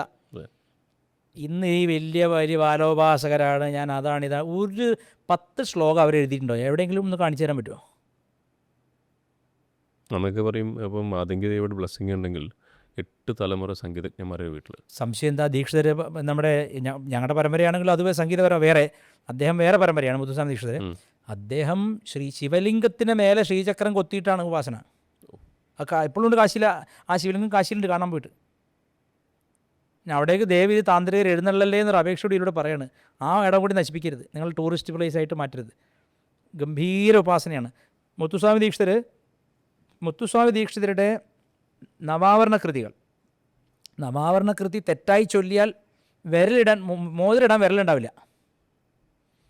അങ്ങനെ സംഭവിച്ചവരുണ്ട്. കുഷ്ഠരോഗം പിടിച്ച് മരിച്ച സംഗീതജ്ഞന്മാരുണ്ട് തെറ്റിച്ച് ചൊല്ലിയിട്ട്. അപ്പം ഇതൊന്നും സംഗീതമല്ല, തന്ത്രമാണ്. തന്ത്രശാസ്ത്ര ശ്രീവിദ്യാ തന്ത്രമാണ് ദീക്ഷിതരുടെ കൃതി മുഴുവൻ. ശ്യാമാശാസ്ത്രികളും അങ്ങനെ തന്നെ, ത്യാഗരാജസ്വാമികളും അങ്ങനെ തന്നെ. ഇവരെല്ലാം അതിസൂക്ഷ്മമായിട്ട് ചെയ്തിട്ടുള്ള ആൾക്കാരാണ്. ഒരു ലാബ് പോലെ അതൊന്നും ഒരുപാട് സംഗീതം തെറ്റായിട്ടൊന്നും ചെയ്യാൻ പാടില്ല. ആ ക്രമം പാലിക്കണം. ഇതിലും സംഗീതത്തിൽ താളക്രമം ശ്രുതിബദ്ധമായിരിക്കുന്നത് പോലെ ഈ തന്ത്രശാസ്ത്രം ഒരു ദേവതയെ കൊടുക്കുമ്പോൾ ആ ജീവിതം നശിപ്പിക്കാനും അത് മതിയാവും, തലമുറ രക്ഷിക്കാനും അത് മതിയാവും. കൊടുക്കുന്നതിനും ബോധമില്ല. അവൻ തൽക്കാലം വനിതയിലും ഗൃഹലക്ഷ്മിയിലും ഇൻ്റർവ്യൂ വരണമെന്നേ ഉള്ളൂ. അല്ലെങ്കിൽ ഏതെങ്കിലും ഒരു മാഗസീൻ, പോപ്പ് മാഗസീനിലോ ഒരു TV ചാനലിലോ ഒരു ഇൻ്റർവ്യൂ കൊടുക്കണമെന്നേ ഉള്ളൂ. പ്രശസ്തിയും പണവുമാണ് തലമുറകളെ നശിപ്പിക്കുന്നത്. ദാരിദ്ര്യം രക്ഷിക്കും. ഞാൻ മനസ്സിലാക്കിയ കാര്യമാണത്. എൻ്റെ കുടുംബത്തിൽ തലമുറയിലൊന്നും അതിസമ്പന്നന്മാരും ഉണ്ടായിട്ടില്ല. ആരും ഉണ്ടായിട്ടില്ല. I'm thankful to my divine mother for that. താരാമാതാവിനോട് നന്ദി പറയുകയാണ്. കാരണം അതിസമ്പന്നന്മാരുണ്ടോ തന്ത്രം പഴയ്ക്കും, പഴച്ചു പോവും. യേശുദാസിനെ യേശുദാസ് ആക്കിയത് ദാരിദ്ര്യമാണ്, ശരിയല്ലേ? ആ ദാരിദ്ര്യത്തിൽ അയാൾക്ക് ആ ഒരു ഫയർ വരില്ല. ഞാൻ കൽക്കത്തയിൽ പോയത് 17 വയസ്സ്, ഭാഷ അറിയില്ല, അന്ന് ഫോണില്ല, ഒരു കുന്തവും ഇല്ല കയ്യിൽ. അമ്മാവൻ പറഞ്ഞ വാക്ക്, ഈ 2 വാക്കിലാണ് ഞാൻ പോകുന്നത്. ഭിക്ഷ എടുത്തിട്ടുണ്ട്, മിക്ക സ്ഥലത്തും ഭിക്ഷ എടുത്ത് കഴിച്ചിട്ടുണ്ട്. ഒരു തെണ്ടാൻ ഒരു നാണവുമില്ല, ഇപ്പോഴും നാണമില്ല. വിശന്നാൽ ഒരു വീട്ടിൽ പോയിട്ട് കൈ കൊട്ടിയിട്ടോ അല്ല അവരുടെ വീട്ടിന് മുമ്പിൽ മിണ്ടാതെ നിന്നിട്ട് നിൽക്കും. എന്താണ് ഈ ചെറുക്കൻ നിൽക്കുന്നത്, ചെറിയ പയ്യൻ നിൽക്കുന്നത് നോക്കിയിട്ട് ആഹാരം തന്ന ആ അമ്മമാരൊക്കെ എന്നെ സംബന്ധിച്ച് ദശമഹാവിദ്യകളാണ്. അല്ലാതെ പിന്നെ കാമാഖിയിൽ പോയാൽ അതിനെ കാണാം. അങ്ങനെ ഒന്നുമില്ല. ആർത്തവമുള്ള എല്ലാ സ്ത്രീയും കാമാഖി തന്നെയാണ്. ആർത്തവമില്ലാത്തവൾ ബാലയുമാണ്. കിളവിയാണെങ്കിൽ ധൂമാവതിയാണ്. ഏതാ സ്ത്രീയിലുള്ള ഇല്ലാത്ത ഏത് ഭാവം ദേവിയിലുണ്ട്? എല്ലാം ഒന്ന് തന്നെ. പക്ഷെ അത് ഞാനൊരു ഉദാഹരണം പറയാം. ഞാൻ ഈ രാംപൂർ ആ റെയിൽവേ സ്റ്റേഷൻ്റെ വളരെ ഒരു ചെറിയ സ്റ്റേഷനാണത്. ഈ ലോക്കൽ ട്രെയിൻ നിർത്തുന്ന സ്റ്റേഷനാണ്. ഞാൻ എത്തിയത് ആ സമയം 8 മണി രാത്രി. അവിടുത്തെ മഴ എന്ന് പറഞ്ഞു കഴിഞ്ഞാൽ ഇവിടുത്തെ മഴയല്ല. അയ്യോ, ഞാൻ വിചാരിച്ചു ഞാൻ ചത്തു. അതായത് ഭീകര മഴയാണ്. അന്തരീക്ഷമൊക്കെ കാളിയുടെ മരിയാണ് ഈ കാൽക്കട്ടയിൽ. അയ്യോ, ഞാൻ എനിക്ക് പേടിയായി. എന്താ ഒറ്റപ്പെട്ട് നിൽക്കുകയാണ്. ആകെ ഒരു സഞ്ചിയും ഒരു ബാഗും, എന്നാൽ മഴ നനയാൻ തുണി ബാഗാണ്. എനിക്ക് അച്ഛൻ 10th വാങ്ങിത്തന്ന ഒരു ക്ലാസിക്കിൻ്റെ വാച്ചുണ്ട്. അത് അച്ഛൻ കൽക്കത്തയിൽ വാങ്ങിച്ചതാണ്. കൽക്കത്തയിലാണ് എൻ്റെ ഫാക്ടറി. ക്ലാസിക്കിൻ്റെ അച്ഛൻ കൽക്കത്തയിൽ സ്ഥിരമായിട്ട് പോയിരുന്നു. അപ്പോൾ അവിടുന്ന് കൊണ്ടുവന്ന വാച്ചാണത്. 10th ആദ്യമായിട്ട് വാച്ച് കിട്ടണേ. അപ്പോൾ ആ വാച്ച് നനയുന്നൊരു പേടി എൻ്റെ ഉള്ളിലുണ്ട്. ശരി, ഇതിപ്പോൾ അച്ഛൻ വാങ്ങി തന്നല്ലേ. അപ്പോൾ ഞാനവിടെ കിടന്നുറങ്ങി. നല്ല അടി. ഫൈബറിൻ്റെ ലാത്തിയാന്ന് തോന്നണോ അതോ നല്ല അടി കിട്ടിയിട്ടുണ്ട് സ്റ്റേഷനിൽ നിന്ന് അവിടെ കിടന്നുറങ്ങിന്. അപ്പോൾ ഒരു സ്ത്രീ തടഞ്ഞു, പോലീസുകാരോട് തർക്കിച്ചു. അവരെന്താണ് പറഞ്ഞതെന്ന് എനിക്കറിയില്ല, അനിയനാണെന്നാണോ മോനാണോന്ന് അറിയില്ല. എൻ്റെ കൂടെയുള്ള ആളാണെന്ന് പറഞ്ഞപ്പോൾ അയാളിനെ വിട്ടു പോലീസുകാരൻ. അവർ ചിലപ്പോൾ ഒരു അങ്ങനത്തെ സ്ത്രീ ആയിരിക്കാം, ഏത് വേശ്യാ സ്ത്രീയോ അങ്ങനെ എന്തോ ആയിരിക്കും. അല്ലെങ്കിൽ പോലീസിന് തെറി പറയുന്നത് രണ്ട് കൂട്ടരല്ലേ ഉള്ളൂ, രാഷ്ട്രീയക്കാരും വേശ്യകളാണല്ലോ പോലീസിന് തെറി പറയാൻ ധൈര്യമുള്ള രണ്ട് ട്രാൻസ്ജെൻഡേഴ്സും. അതെ, അത് അങ്ങനെ ജീവിക്കുന്ന ആൾ. അതെ അതെ അതെ. ഈ സ്ത്രീ അവർ കാളിയെപ്പോലെ എന്നെ ഡിഫെൻഡ് ചെയ്യും. എന്തിൻ്റെ ആവശ്യം അവർക്ക് എന്നെ അറിയ പോലുമില്ല, തല്ലുകൊണ്ടാലും എന്ത് വേഷം. പക്ഷേ ഈ ഒരു കാരുണ്യം ഹിന്ദുക്കളിൽ ഗുരുക്കന്മാരായി വിരാജിക്കുന്നവർക്കോ രാഷ്ട്രീയത്തിൽ ശോഭിക്കുന്നവർക്കോ വലിയ വലിയ ആളുകൾക്കോ ഇല്ല. വിദ്യാസാഗരം രണ്ട് തല്ലുകൊണ്ട് കൊണ്ടോട്ടെന്ന് ഇരിക്കുള്ളവർ അല്ലേ. അപ്പോൾ ആരെ ഞാൻ മാനിക്കണം? വേശ്യയെ മാനിക്കണോ? ഈ സോ കോൾഡ് ദീക്ഷാ ബിസിനസ്സിനെ മാനിക്കണോ? കാരണം ഞാൻ വേശ്യയുടെ കാരുണ്യം അനുഭവിച്ചാണ്. അവരെന്നോട് തടഞ്ഞിട്ട് 2 എണ്ണം കൂടുതൽ കിട്ടുള്ളൂ. എനിക്ക് ഭാഷ അറിയില്ല, എന്തിനു വന്നെന്ന് പറയാൻ അറിയില്ല. ആ വയസ്സിൽ ആരെങ്കിലും ഇങ്ങനെ ഞാൻ ഇവിടെ പിന്നെ ശ്മശാന ഘട്ടിലേക്ക് വന്നെന്ന് പറഞ്ഞാൽ 2 അടി കൂടുതലോട്ട് ചിലപ്പോൾ ജയിലിലിടും ഈ പ്രായത്തിൽ. അപ്പം നമ്മൾ ചെയ്ത എല്ലാ കാര്യങ്ങളും എനിക്ക് ഒരിക്കൽ തോന്നിയിട്ടുണ്ട്, ഈശ്വര ഇതൊക്കെ മണ്ടത്തരായിപ്പോലും തോന്നിയിട്ടുണ്ട്. കാശുണ്ടായില്ല ഈ ലോകത്ത്. ഞാൻ കുറേ കഴിഞ്ഞ് തീരുമാനിച്ചു ആദ്യം കാശുണ്ടാക്കിയ പിന്നെ എന്ത് മണ്ടത്തരം പറഞ്ഞാൽ ആൾക്കാർ വിശ്വസിക്കും. കാശില്ലാത്തവൻ സത്യം പറഞ്ഞാലും വിശ്വസിക്കില്ല. അത് അങ്ങനെയാണ് ഈ ലോകം. അതിപ്പോൾ ആരുടെ തെറ്റല്ല, അങ്ങനെയാണ് ഈ ലോകം. എത്രയും പെട്ടെന്ന് ഇവിടെ നിഷ്ക്രമിക്കുക, അതല്ല നിജഗൃഹ തൂർണം വിനിർഗമ്യതാം ശങ്കരാചാര്യ പറഞ്ഞു. പെട്ടെന്ന് ഇറങ്ങി പോകാനാണ് പറഞ്ഞത്, ഇവിടെ നിൽക്കേണ്ട അധികമെന്നാണ് പറഞ്ഞു. ഇപ്പം എൻ്റെ പോയിൻ്റ് എന്ന് പറഞ്ഞാൽ അമ്മയുടെ അടുത്ത് എനിക്ക് ദീക്ഷ കിട്ടുമ്പോൾ സത്യമാണ് ആ ഒരു പർട്ടിക്കുലർ മോമെൻറ്റിൽ ഒരു ഇടി വെട്ടിയ പോലെ തോന്നിയിട്ടുണ്ട് എനിക്ക്. തട്ടില്ലത്ത സമരുചി എന്ന് ലളിതാംബികയെ പറ്റിയിട്ട് സഹസ്രനാമത്തിലുണ്ട്. തട്ടില്ലത്ത സമരുചി, മിന്നൽ പിണറിൻ്റെ നിറമാണ് അമ്മയ്ക്കുന്നത്. അതെനിക്ക് ആ മന്ത്രം തന്നപ്പോൾ എനിക്ക് പെട്ടെന്ന് എങ്ങനെ എനിക്ക് ഇപ്പോഴും ഞാൻ സത്യസന്ധമായിട്ട് പ്രേമനോട് പറയാണ്, ഇപ്പോഴും ഇരുട്ടത്തിരിക്കുമ്പോൾ ഈ മഴ പെയ്യാൻ പോകുമ്പോൾ ഇങ്ങനെ മിന്നൽ ഇങ്ങനെ വരില്ലേ, മിന്നൽ കൊള്ളിയായിട്ടല്ല, മനസ്സിലായി, ഒരു ലൈറ്റ് അതിങ്ങനെ വരും പൾസേറ്റ്, ജനലിൻ്റെ ഇടയിൽ കൂടെ അത് ഇങ്ങനെ പൾസേറ്റ് ചെയ്യും. ഈ നെറ്റിത്തടം മുഴുവൻ പൾസേറ്റ് ചെയ്യും. ഞാൻ എപ്പോഴും ഭസ്മം തൊടുമ്പോൾ അത് വിചാരിച്ച് തൊടുക. എനിക്കത് അതാണ് ഫീൽ ചെയ്യുക. ഇങ്ങനെ ഭസ്മം നെറ്റി നിറച്ച് തൊടണം, എനിക്ക് ഭയങ്കര ആഗ്രഹമാണത് എപ്പോഴും. അപ്പോൾ എൻ്റെ മനസ്സെന്താ, ഞാൻ അമ്മയാണത്, മിന്നൽ പിണറാണമ്മ. അതെനിക്ക് അനുഭവമായിട്ട് വന്നിട്ടുണ്ട്. അതിന് മുൻപ് അമ്മയുടെ മന്ത്രം കിട്ടി കൽക്കത്തയ്ക്ക് പോകുന്നതിന് മുമ്പ് സ്വപ്നത്തിൽ ഞാൻ കണ്ടിട്ടുണ്ട്. ശരിക്കും പൂർണ്ണമായിട്ട് അതൊരു ആസ്വാദ്യം എന്ന് പറഞ്ഞാൽ പോരാ, അനുഭവത്തിൻ്റെ ഒരു തലമാണത്, ദർശനം. അപ്പോൾ അതിൻ്റെ ഇടയ്ക്ക് ഞാനിത് ഒരു ഇൻ്റർവ്യൂവിൽ വേറൊരു ഇൻ്റർവ്യൂവിൽ പറഞ്ഞപ്പോൾ ഒരു താന്ത്രികൻ, ഇവർക്കൊക്കെ താന്ത്രികരുടെ പ്രത്യേകത എന്ന് വെച്ചാൽ അസൂയയാണ് അവരുടെ മുഖമുദ്ര. ഒരു ഇന്നത്തെ കാലത്ത് താന്ത്രികൻ എങ്ങനെ തിരിച്ചറിയാം? മറ്റൊന്ന് പാര വെക്കുക, മറ്റൊന്നെന്തെങ്കിലും പറഞ്ഞാൽ വിപരീതം പറയുക, അതാണ് ഒരു പരിപാടി. അയാൾ പറഞ്ഞു അങ്ങനെ ദേവിയൊന്നും ആരും കാണില്ല, ദേവി ആത്മാവാണ്, ആത്മാവിനെ എങ്ങനെ കാണും? അപ്പോൾ ഒറ്റ ചോദ്യമുള്ളൂ, ശ്രീരാമകൃഷ്ണ പരമഹംസർ കള്ളനാണെന്നാണോ പറയണത്? കാളിയെ ഞാൻ കണ്ടു, എൻ്റെ കൈ പിടിക്കൂ, കാളിയെ ഞാൻ ഊട്ടി ഭക്ഷണം കഴിപ്പിച്ചു, കാളിയുടെ മടി തല വെച്ച് ഉറങ്ങി എന്ന് പറഞ്ഞ അയാൾ വട്ടനാണെന്നാണോ പറയണത്? ഗുരുമൂർത്തി നിങ്ങൾ പറഞ്ഞോ, കുഴപ്പമില്ല. നിങ്ങൾ പറയുമ്പോൾ ഏറ് കൊള്ളുന്ന ആർക്കൊക്കെയാണ്? വിവേകാനന്ദനെ കൊള്ളും, കാരണം വിവേകാനന്ദൻ കാളിയെ കണ്ടിട്ടുണ്ട്. രാമകൃഷ്ണനെ കൊള്ളും, രാഖാൽ രാജ ബ്രഹ്മാൻ സ്വാമി കണ്ടിട്ടുണ്ട്, ശശി മഹാരാജ് രാമകൃഷ്ണാനന്ദ സ്വാമി. അന്ന് ഭഗവാൻ രാമകൃഷ്ണന്റെ കൂടെ ഉണ്ടായിരുന്ന മിക്ക പേരും കാളിയെ കണ്ടവരാണ്. പിന്നെ അവരൊക്കെ പൊട്ടന്മാരാ. അപ്പോൾ ഇതെന്തിനാ പറയുന്നത് വെച്ചാൽ ഗുരുമൂർത്തി കണ്ടെന്ന് അംഗീകരിക്കാൻ പാടില്ല. അതിനാ എൻ്റെ പേര് പറയാൻ പേടി, ഞാൻ നേരിട്ട് പോയി ചോദിക്കുക, അതാ പേടി. അപ്പോൾ ഒരു പരത്തിയൊരടി, ആരും ദേവിയെ കാണില്ല. എന്നാൽ പിന്നെ എന്തിനാണ് ഈ വാഴക്കച്ചവടം? എന്തിനാണ് പിന്നെ ജയിപ്പിക്കുന്നത്? വിവേകാനന്ദ സ്വാമി പറഞ്ഞു, religion is to be good, നന്നാവാനാണ് religion. Religion is being and becoming, you have to be that. മാത്രമല്ല സ്വാമി പറയും ചെയ്തു, എനിക്ക് ഈശ്വരനുണ്ടെങ്കിൽ എനിക്ക് കാണിച്ചു തരും എന്നാണ് പറഞ്ഞത്. ഈശ്വരനുണ്ടോ? അതിന് മറുപടിയല്ല ഈ ഭാരതത്തിൻ്റെ ആത്മീയ നഭസ്സിൽ 2-3 ദിവ്യ നക്ഷത്രങ്ങളായി രാമകൃഷ്ണദേവനും വിവേകാനന്ദ സ്വാമിയും ശാരദാദേവിയും നിൽക്കാൻ കാരണം എന്താണ്? Their visions. Visions about God are illusions എന്നാണ് ഇവർ പറയുന്നത്. അപ്പോൾ ഇവർ ആധുനിക മനഃശാസ്ത്ര പുസ്തകങ്ങൾ വായിക്കുന്നവരാണ്. അവർ മലയാളത്തിലുള്ള ആരെയും കോട്ടിയില്ല. അവർക്ക് വേണ്ടത് മറ്റേ ആൻ്റണി ക്ലെയറിനൊക്കെയാണ് അവർ പറയുന്നത്. ഞാനിതൊക്കെ വായിച്ചവനാ, ഇവരൊക്കെ വായിച്ചവരൊക്കെ നന്നായിട്ട് വായിച്ചിട്ടുണ്ട്. ഇവർ ഏത് സൈക്കാട്രിയുടെ ബുക്ക് പറഞ്ഞാൽ അതൊക്കെ ഞാൻ പറയാം. എപ്പോൾ വേണേൽ സംവാദം വെച്ചാൽ ഞാൻ പ്രേമിന് കാർഡ് ബ്ലാഞ്ച് തരികയാണ്.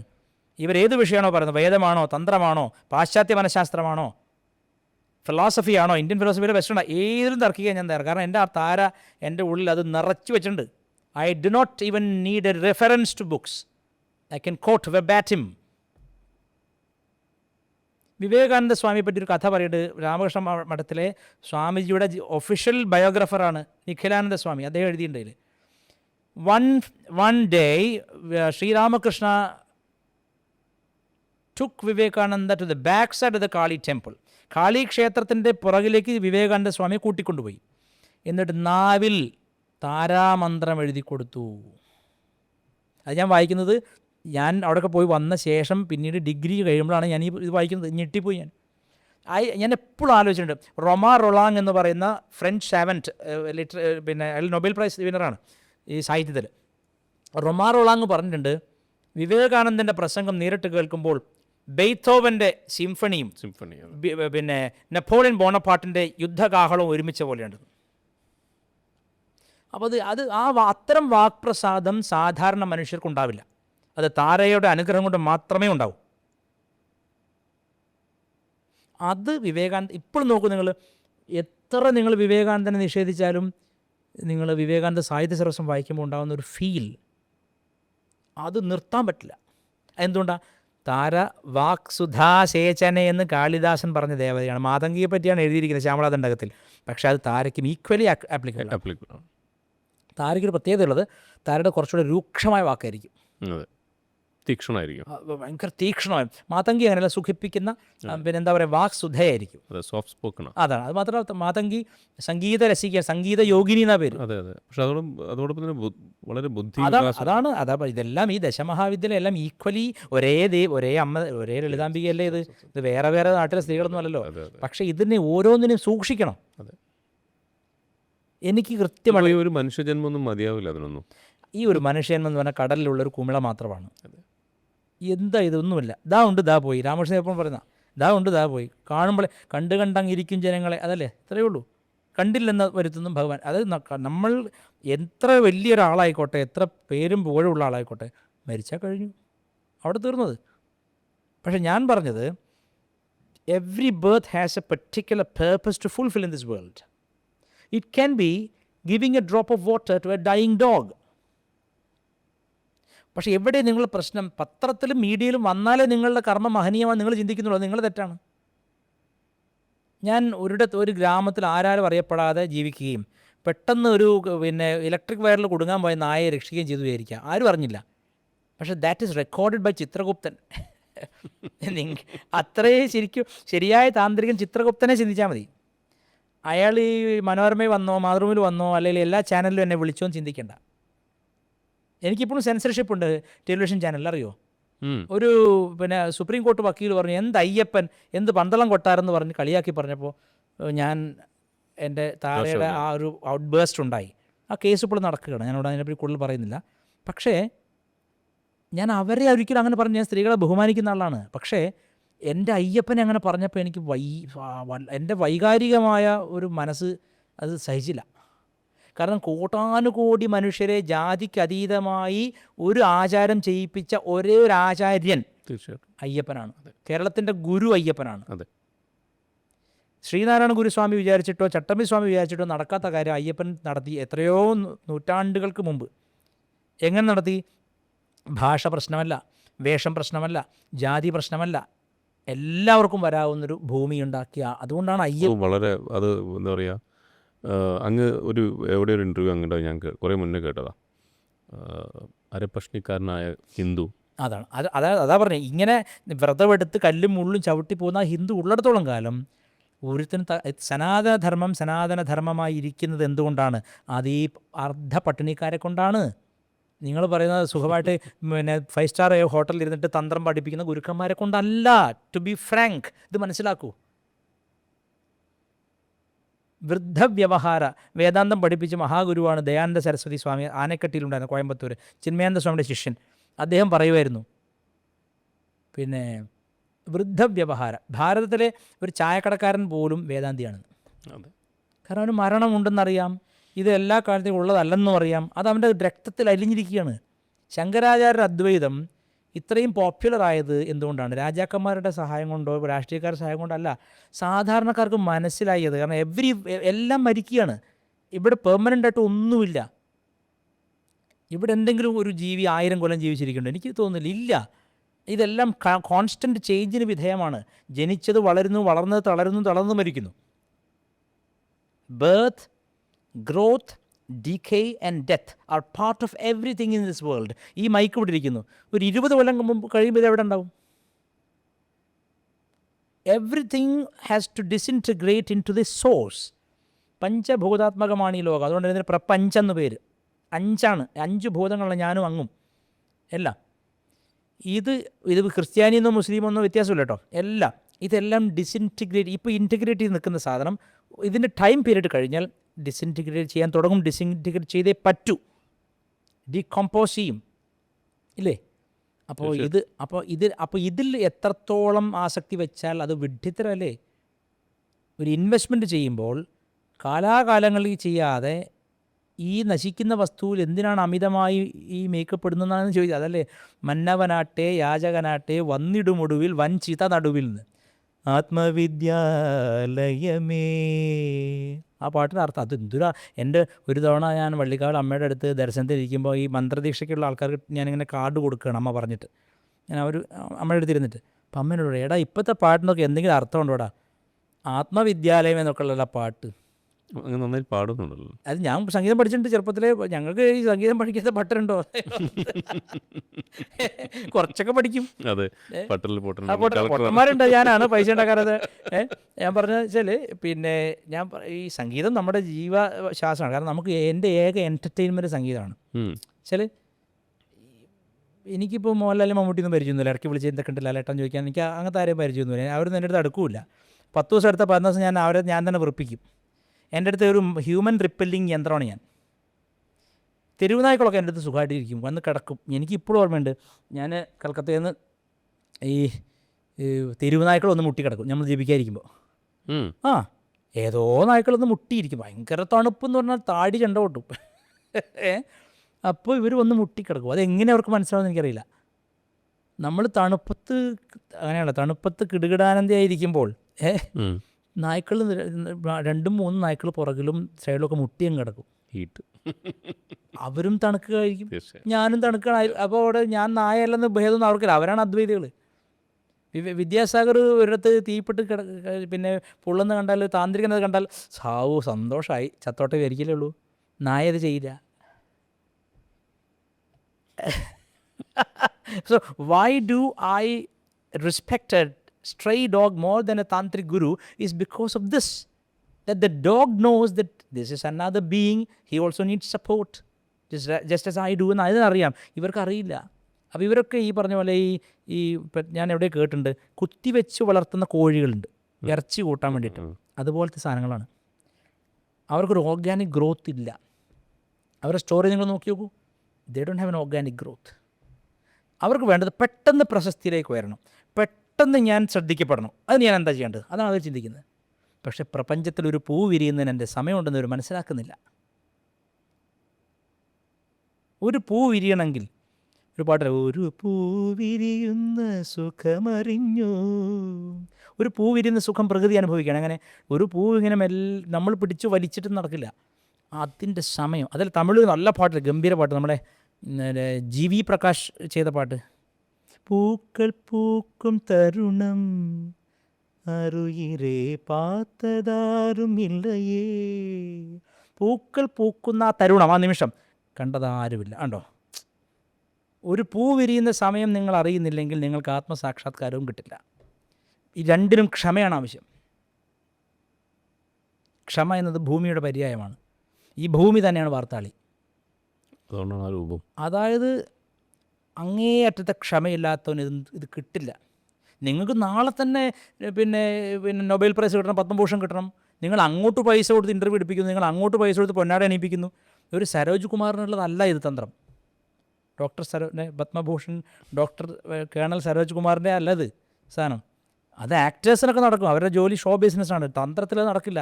ദേവി അത് സമ്മതിക്കില്ല. അത് ഗുരുമൂർത്തി ശ്രമിച്ചാലും നടക്കില്ല. ഇതിനൊരു there is an organic methodology, kind of natural growth, just as a flower blooms to fullness. ഇതിലും തന്ത്രത്തിലൊരു മനുഷ്യൻ അവൻ്റെ പൂർണ്ണതയിലേക്ക് എത്താൻ വേണ്ടിയിട്ടൊരു സമയം ആവശ്യമാണ്.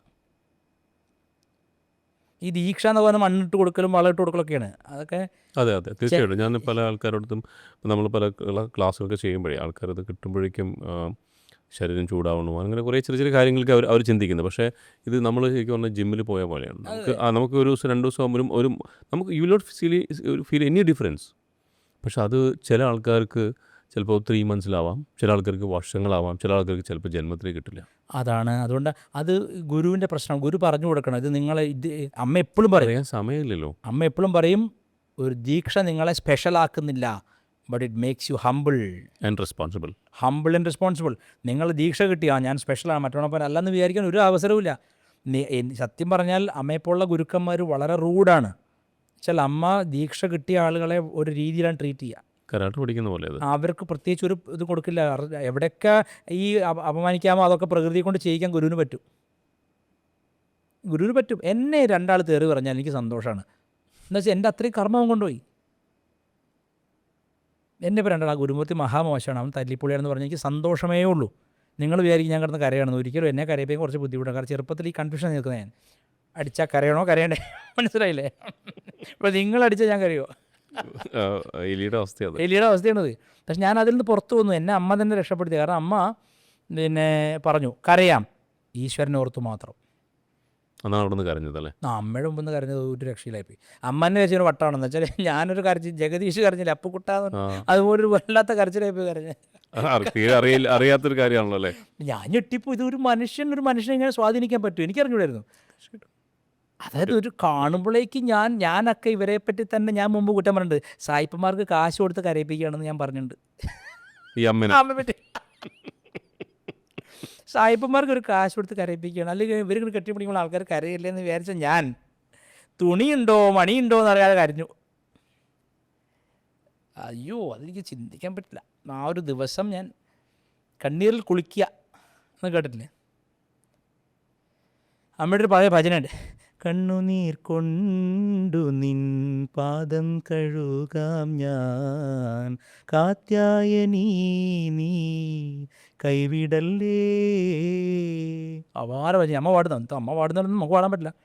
ഹായിപ്പിച്ചിട്ടാ പാടുക. കണ്ണുനീർ കൊണ്ടു നിൻ പാദം കഴുകാം ഞാൻ, കാത്യായനീ നീ കൈവിടല്ലേ. അത് ഞാൻ അനുഭവിച്ചു.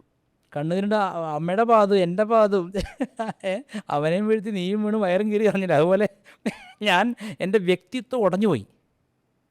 ഇത്ര ഈഗോയിസ്റ്റിക് ആയിട്ടുള്ള, ഇത്രയും ഒരു എപ്പോഴും സദാ ഗൺ പോയിന്റ് നിൽക്കുന്ന ഒരാൾ സർവ്വതും മറന്നൊരു സമയം ഇരിക്കാൻ അമ്മയടുത്തേ പറ്റുള്ളൂ. 2 ബാഗിലുള്ള ഈഗോടെ 2 ബാഗോടെ പോയി. അതൊരു എനിക്ക് അത്ഭുതമാണ്. അമ്മയുടെ മുമ്പിൽ മാത്രമേ ഞാൻ So you become light. I become totally egoless. I'm just like a feather in a wild wind. A feather in a wild wind. She is Prachanda ചണ്ഡികയാണത്. Prachanda ചണ്ഡികയാണമ്മ. In the wild wind of Prachanda Chandika I became a feather.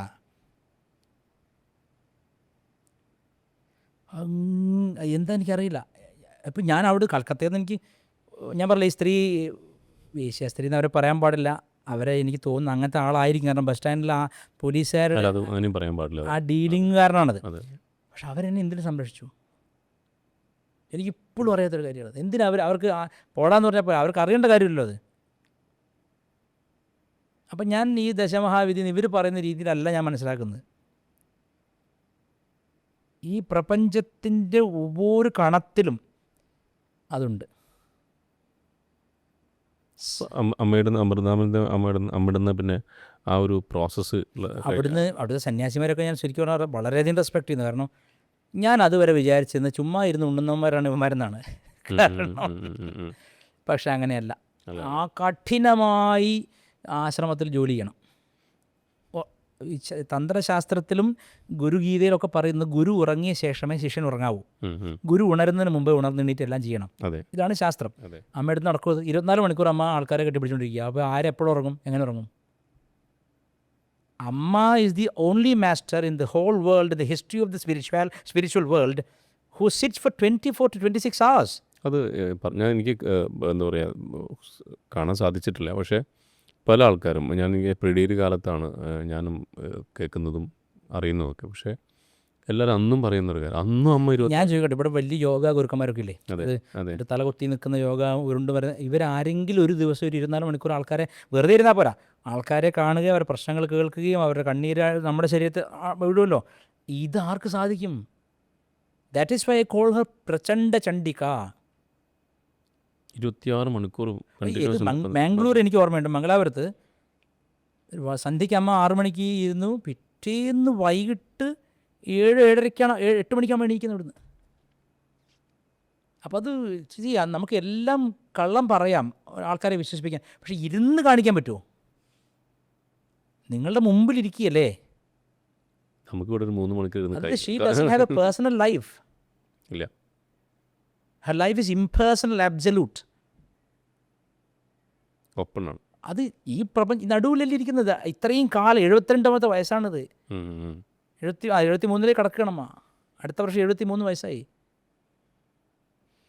അതൊരു എൻ്റെ ജീവിതത്തിൽ ഞാൻ കണ്ട ഏറ്റവും വലിയ അത്ഭുതം അതാണ്. പിന്നെ ഞാൻ താര അവിടെ കണ്ടപ്പോൾ എനിക്ക് അത്ഭുതം ഇല്ല സത്യം പറഞ്ഞാൽ. അതെ, കാരണം താരയാണ് അങ്ങോട്ട് അടുപ്പിച്ച് തോന്നുന്നു.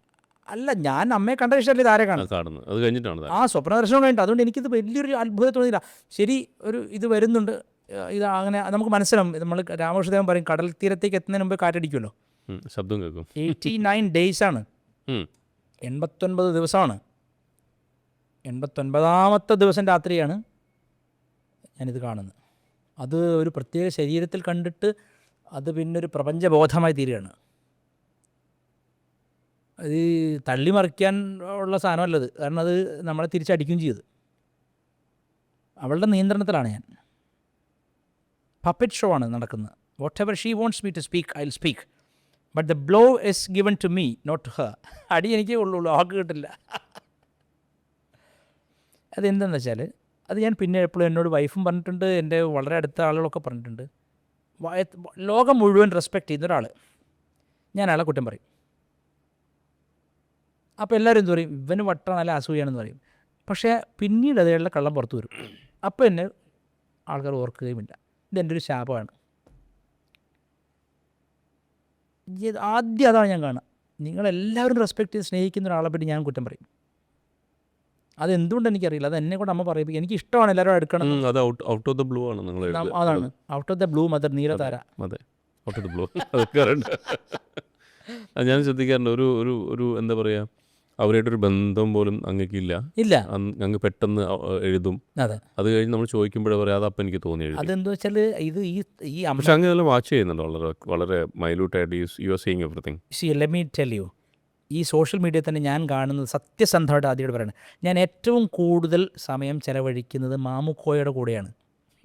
ഇന്നസെൻറ്റ് മാമുക്കോയ, ജഗതി, ഏറ്റവും കൂടുതൽ റീലുകൾ കാണുന്ന ഈ കോമഡി റീലാണ്. ഞാൻ വേറെ ഒരു സാധനം ഇത് കണ്ട് ചിരിക്കുക എന്നുള്ളതാണ് എൻ്റെ ആനന്ദം. വേറെ ഈ വ്യാസൻ്റെ ഒന്നും വീഡിയോ ഞാൻ കണ്ടിട്ടില്ല. എനിക്ക് പെട്ടെന്ന് ഇവൻ്റെ മുഖം കാണുമ്പോൾ പിടിക്കാണ്ടായി. ഇവൻ്റെ എന്തോ കള്ളനാണെന്ന് തോന്നി എനിക്ക്, സത്യസന്ധത പറയാൻ. എനിക്കയാൾ ഒരു ഇഷ്ടപ്പെട്ടു, എനിക്കയാളെ മുമ്പ് അറിയില്ല സാർ, എനിക്കയാൾ അറിയില്ല.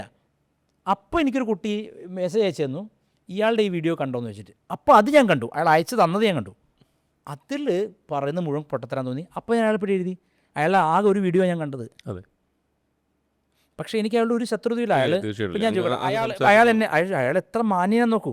നമ്മളിവിടെ സോ കോൾഡ് ആർഷഭാരതക്കാരെക്കാൾ എത്ര നല്ല മനുഷ്യൻ നോക്കണം. അയാൾ അപ്പം തന്നെ എന്നെ വിളിച്ചു, ഞാൻ തിരുത്താമെന്ന് പറഞ്ഞു. അയാളോട് തർക്കിച്ചില്ല. So he is far greater than all these tantric gurus who claim to be great enlightened souls or whatever. അവരുടെ ക്ലെയിമിനേക്കാളൊക്കെ ഇയാൾ മിടുക്കനാണ്. എനിക്ക് ഇഷ്ടമാണ് അയാളെ. കാരണം അയാൾ എന്നെ വിളിച്ചു, സാർ ഞാൻ പഠിച്ചോളാം എന്ന് പറഞ്ഞു. പഠിക്കാൻ പറഞ്ഞു. ഞാൻ ആകെ ഒരു കാര്യമേ പറയാറുള്ളൂ, റീഡ്. നിങ്ങൾ പഠിക്കൂ, നിങ്ങൾ ഉച്ചാരണം പഠിക്കൂ, നിങ്ങൾ സംസ്കൃതം പഠിക്കൂ, അല്ലാതെ നിങ്ങളിവിടെ വീഡിയോ ചെയ്യാൻ പാടില്ല, ഗുരുമൂർത്തി അടുപ്പിക്കരുത്, ആ രീതിയിൽ ഞാൻ പറഞ്ഞിട്ടില്ല. ഒരാളേക്കും ഒരു അവസരം മുടക്കാൻ ഞാൻ തയ്യാറല്ല. കാരണം ഒരു മനുഷ്യൻ, എനിക്ക് വിശപ്പ് നന്നായിട്ടറിയാം. വിശന്നിട്ട് ഞാൻ പിന്നെ എന്ത് ചെയ്യണം എന്നറിയാതെ ജീവിച്ചിട്ടുണ്ട്. അപ്പോൾ എനിക്ക് തന്ന ആഹാരം തന്നവരെന്നോട് ആ കാരുണ്യം ഒന്ന് കാട്ടിയില്ലെങ്കിൽ, അപ്പോൾ ഞാൻ അതുകൊണ്ട് ആരുടെയും അവസരം നിഷേധിക്കില്ല. അത് ഏറ്റവും വലിയ ഇത് വളരെ ഹീനസ് എന്ന് പറയുന്നത്, വളരെ മോശം ക്രൈമാണത്, ഒരാൾക്ക് അവസരം നിഷേധിക്കുക എന്നുള്ളത്. അയാളെ വിളിക്കണ്ട, വലിയ വലിയ പരിപാടി എന്നൊക്കെ എൻ്റെ പേര് വെട്ടി മാറ്റപ്പോൾ അവസാന നിമിഷം. ഉം. ആ CPM കേട്ടോ, മനസ്സിലായി. പുറത്തുള്ള രാഷ്ട്രീയക്കാരെന്നല്ല, നമ്മുടെ സ്വന്തം ആൾക്കാർ. അവനെ വിളിക്കണ്ട, അതിട്ട് മോശമാണ്. ഒരാളെ വിളിക്കൂ, നിങ്ങൾ വിളിച്ചിട്ട് അയാൾ എന്താ പറയുന്നത് തെറ്റാണ്, അവിടെ നിങ്ങൾ അയാളെ പരസ്യമായിട്ട് നിങ്ങൾ വിമർശിക്കൂ. നിങ്ങൾക്കും അവകാശമുണ്ടല്ലോ, നിങ്ങളുടെ വായിൽ നാവില്ലേ? ഗുരുമൂർത്തിക്ക് മാത്രം ഒരു നാവാണോ? അല്ല. അപ്പോൾ നിങ്ങൾ ചെയ്യുന്നത് തന്ത്രത്തിനും വിരുദ്ധമാണ്, സംസ്കാരത്തിനും വിരുദ്ധമാണ്. ഭണ്ഡാസുരൻ്റെ ദൂതനെ വിട്ടിട്ട് ഭണ്ഡാസുരൻ ദേവിയോട് സംസാരിപ്പിക്കുകയാണ്. ദൂതൻ പറയുകയാണ്, ഇന്ന് ദേവേന്ദ്രൻ ഒന്ന് നിഷ്പ്രഭനാണ്, ഇല്ല ആ കൊട്ടാരമൊക്കെ ഇപ്പോൾ ഞങ്ങളുടെ പിന്നെ ശുംഭൻ്റെ ദൂതൻ ഞങ്ങളുടെ ശുംഭൻ്റെ കയ്യിലാണ് എല്ലാം. അവിടെ രാജകൊട്ടാരങ്ങൾ ദേവലോകം മുഴുവൻ ഇപ്പോൾ ശുംഭനാ ഭരിക്കണത്, ശുംഭനും നിശുംഭനുമാണ് ഭരിക്കുന്നത്. നീ ഒരു കാര്യം ചെയ്യണം, നീ ബുദ്ധിമതി ആണെങ്കിൽ മര്യാദയ്ക്ക് വന്നത് ശുംഭനെ കല്യാണം കഴിച്ചോ, അങ്ങനെയാണെങ്കിൽ ഓക്കെ എന്ന് ദേവിയോട് പറയാനുള്ള സ്വാതന്ത്ര്യം ശുംഭൻ്റെ ദൂതന് പോലും ഉണ്ട്. അതാണ് കോണ്ടെക്സ്റ്റ്. ക്ലിയർ. ദേവി ഇത് കേട്ടിട്ട് ശരിയാണ്, നിൻ്റെ ശുംഭനെ പറ്റി ഞാൻ കേട്ടിട്ടുണ്ടാവും, മിടുക്കനാണ്, അതിഭീകരനാണ്, പക്ഷേ ഞാനൊരു വാക്കൊരു പ്രതിജ്ഞ എടുത്ത് പോയടാ, എന്ത് ചെയ്യാൻ പറ്റും? ഞാൻ പ്രതിജ്ഞ ചെയ്തു പോയി. എന്താണ്? എന്നെ യുദ്ധത്തിൽ തോൽപ്പിക്കുന്നവനെ ഞാൻ വേളി കഴിക്കുള്ളൂ. അത്രയേ ഉള്ളൂ, വേറെ കണ്ടീഷനൊന്നുമില്ല. ഇതാണ് എനിക്ക് നിങ്ങളോട് പറയാനുള്ളത്. ഗുരുമൂർത്തിയെ വിളിക്കാതിരിക്കുകയല്ല നിങ്ങൾ ചെയ്യേണ്ടത്, ഗുരുമൂർത്തിയെ വിളിച്ചിട്ട് നിങ്ങൾ തർക്കിച്ച് തോൽപ്പിക്കണം. ശുംഭനോട് ഇത് പറഞ്ഞത് ദേവി ഒരു സ്ത്രീരൂപിണി, ആ ആണത്തെങ്കിലും നിങ്ങൾ കാണിക്കണം. ഏത് വിഷയത്തിലാണ് നിങ്ങൾക്ക് ഗുരുമൂർത്തിക്ക് അറിവില്ലെന്ന് പറയുന്നത്, ആ വിഷയത്തിൽ നിങ്ങൾ തർക്കിക്കണം. അല്ലാണ്ട് ഗുരുമൂർത്തി പുറത്തൊരു കുരുവുണ്ട്, കവിളിലൊരു മറുകുണ്ട്, അതൊന്നുമല്ല പ്രശ്നം. You are making it personal. When you lose everything L, when you lose the battle, നിങ്ങൾ യുദ്ധം തോറ്റുന്ന ലക്ഷണം എന്താ അറിയോ? ഇപ്പോൾ CPM-ഉമായിട്ട് MN വിജയൻ മാഷ് അവസാന കാലത്ത് ഇടഞ്ഞുവല്ലോ, പാഠം എന്നൊക്കെ പറഞ്ഞ മാഗസിനൊക്കെ. അപ്പോൾ പിണറായി വിജയനെയും പഠിപ്പിച്ച മാഷാണ്, മലയാള മാഷാണ് MN Vijayan. MN Vijayan CPM-നെതിരായപ്പോൾ ദേശാഭിമാനിയിൽ അവരെഴുതിയ ലേഖനമുണ്ട്. MN വിജയൻ്റെ അമ്മയുടെ അനിയത്തിയുടെ മോൻ്റെ അടുത്ത് നിന്ന് 3000 രൂപ കടം വാങ്ങിയിട്ട് ഇന്ന് വരെ തിരിച്ചു കൊടുക്കാത്തവനാണ് ഈ വിജയൻ. CPM തോറ്റല്ലോ. MN വിജയൻ ഉന്നയിച്ചിരുന്നത് ഈ ലോകബാങ്ക് വിഷയം, നവവൽക്കരണം, പാർട്ടി തത്വങ്ങളിൽ നിന്ന് മാറിപ്പോകുന്ന കാര്യങ്ങൾ പറഞ്ഞ MN വിജയനെ ഇവർ തൂറി തോൽപ്പിക്കുക എന്നല്ലോ പറഞ്ഞാൽ അതല്ലേ. MN വിജയനെ താത്വികമായിട്ടൊന്നും തോൽപ്പിക്കാൻ പറ്റില്ല എന്ന് കണ്ടപ്പോൾ ഉടനെ പറഞ്ഞു MN വിജയൻ്റെ അമ്മായിയുടെ മോൻ്റെ കയ്യിൽ നിന്ന് 3000 രൂപ വാങ്ങിയിട്ട് കൊടുത്തിട്ടില്ല എന്നുള്ള കഥ തോണ്ടിക്കൊണ്ടുവന്ന് അത് പ്രസിദ്ധീകരിക്കുകയാണ്. ഇതാണ് ഇന്നത്തെ രാഷ്ട്രീയ പാർട്ടികളുടെയും സംഘടനകളുടെയും വ്യക്തികളുടെയും പ്രശ്നം. അവർക്ക് നേരിട്ട് നിങ്ങളോട് തത്വത്തിലൊന്നും ജയിക്കാൻ പറ്റുന്ന ആൾക്കാർ തോറ്റവർ. അപ്പം എന്താ പറയുക, ഗുരുമൂർത്തിക്ക് അങ്ങനെയുണ്ട്, ഗുരുമൂർത്തിയുടെ മുടി കുറച്ച് കൊഴിയാൻ തുടങ്ങിയിട്ട് ഇപ്പോൾ, പിന്നെ മൂക്കിന് വളവുണ്ട്, ഇങ്ങനെയൊക്കെ അത്രേ അവർക്ക് പറ്റുള്ളൂ. സ്റ്റാൻഡേർഡ് ഇല്ല. നല്ലൊരു ശത്രുവിനെ കിട്ടാത്ത ദുഃഖത്തിലാണ് ഞാൻ. ഒരു നിലവാരമുള്ള ശത്രു ഉണ്ടെങ്കിൽ എന്ത് രസമാണ് ജീവിതം. ശ്രീകൃഷ്ണൻ്റെ ഒരു ഗ്രേറ്റസ്റ്റ് കംസൻ, അല്ലെങ്കിൽ രാവണൻ അവിടെ ഒരു വേദിയായിട്ടുള്ളൊരു എനിമിയുണ്ട്. ഇവിടെയുള്ളതൊക്കെ അമ്മായി പിള്ളേരാണെന്നേ. ഇവർ നമ്മുടെ പുറകിൽ നിന്ന് പറയുകയാണ്, അവനെ വിളിക്കണ്ട കേട്ടോ. ഭയമാണ് അവർക്ക്, അവസരം നിഷേധിക്കുകയാണ്. ഓഷോയുടെ കുറേ ശിഷ്യന്മാർക്ക് പിന്നെ നൊബേൽ പ്രൈസ് കിട്ടി, ഫിസിക്സിൽ എക്കണോമിക്സിലൊക്കെ കിട്ടി. അപ്പോൾ അവർ പറഞ്ഞു ഞങ്ങളെക്കാളൊക്കെ എത്രയോ 1000 ഇരട്ടി അറിവുള്ള ആൾ അങ്ങയുടെ പേര് ഞങ്ങൾ കൊടുക്കട്ടെ എന്ന് സജസ്റ്റ് ചെയ്യട്ടെ എന്ന്. അപ്പോൾ അദ്ദേഹം പറയാം, എൻ്റെ പേരൊക്കെ കുരിശ് കയറ്റുന്നവരുടെ ലിസ്റ്റിലുണ്ടാവുക, നൊബേൽ പ്രൈസ് അല്ല. പരമാവധി എന്നെ എങ്ങനെ കൊല്ലാം, എന്നെ എങ്ങനെ അവസരം നിഷേധിക്കാമെന്നാണ് അവർ ചിന്തിക്കുന്നത്. നിങ്ങളിപ്പോൾ എൻ്റെ പേരോടെ പറഞ്ഞ് നിങ്ങളുടെ നൊബേൽ അവർ തിരിച്ചു വാങ്ങുന്നത്. അപ്പോൾ അതുകൊണ്ട് പ്രേംജിക്കും അത് കല്ലേറ് പ്രതീക്ഷിക്കണം. എന്നെ വിളിച്ചതിൻ്റെ പേരിൽ പോലും നിങ്ങളെ ഈ വലിയ ലോകാസമസ്തക്കാർ ചിലപ്പം തെറി പറയും. ഞാനൊരു കാര്യം പറയട്ടെ, ഞാൻ എപ്പോഴും ആ വേശ്യയായിട്ട് കണക്കാക്കുക എല്ലാവരെയും. എപ്പോഴും എൻ്റെ ഒരകലാണ് അവർ. ആ വേശ്യാസ്ത്രീ ഒരു പരിചയമില്ലാത്ത എന്നെ എന്തിന് പോലീസുകാരുടെ അടിയിൽ നിന്ന് രക്ഷപ്പെടുത്തി? അവരുടെ കാരുണ്യവും ഇവന്മാരുടെ ജൽപ്പനവും തമ്മിൽ തട്ടിച്ചു നോക്കുമ്പോൾ എനിക്ക് അവർ ആരാധ്യ ദേവതയാണ്, അവരേതോ ധൂമാവതിയോ മാതങ്കിയിട്ടാണ്, എനിക്കറിയില്ല. അല്ലെങ്കിൽ കാണാൻ കഴിയണം. അത് ഞാൻ അങ്ങനെ കാണുന്നത്. അതുകൊണ്ടാണ് ജോയ് മാത്യുവിൻ്റെ ആ സിനിമ ഞാൻ ഇത്ര ഇഷ്ടപ്പെടാൻ കാരണം ഷട്ടർ. കാരണം അവർ വേശ്യയാണ് ഷർട്ട് കൊടുക്കണത്. ഇറങ്ങാൻ കൂട്ടുകാർ ഒളിഞ്ഞു നോക്കുക ഭാര്യ കുളിക്കുന്നത്. ഇദ്ദേഹത്തിൻ്റെ കൂടെ എല്ലാ ദിവസവും രാത്രി കള്ള് കുടിക്കുകയും ചീട്ട് കളിക്കുകയും ചെയ്തിരുന്ന കൂട്ടുകാർ അയാൾ ട്രാപ്പിലായപ്പോൾ രക്ഷിക്കാൻ വരാതെ അയാളുടെ ഭാര്യ കുളിക്കുന്ന എത്തി നോക്കുകയാണ്. ഇത് ഇപ്പോഴത്തെ ദീക്ഷാ ബിസിനസ്സുകാർ ഒരു ചിത്രമായിട്ട് കണക്കാക്കാം. ഷട്ടർ നിങ്ങളുടെ കാലൊന്ന് വേച്ചു പോയാൽ ചവിട്ടി കൂട്ടും അവർ, രക്ഷിക്കില്ല ഒരിക്കലും. രക്ഷിക്കാൻ ചിലപ്പോൾ ഒരു ക്രിസ്ത്യാനിയോ ഒരു മുസ്ലിമോ അല്ലെങ്കിൽ ഒരു രാഷ്ട്രീയമായിട്ട് എതിരുള്ള കക്ഷിയായിരിക്കും വരിക. നിങ്ങൾക്കറിയോ ഭാരത് TV ഭാരത് വിഷനോ ഒരു മാഗസീൻ ഉണ്ടാക്കി വരും ശബരിമല കാലത്ത്. അതിലവർ എഴുതി വിദ്യാസാഗർ ഗുരുമൂർത്തിക്ക് MV ഗോവിന്ദൻ മാഷും പാർട്ടിയും 2 കോടിയുടെ ഫ്ലാറ്റാണ് പനമ്പള്ളി നഗറിൽ കൊടുത്തിരിക്കുന്നതെന്ന് പറഞ്ഞു.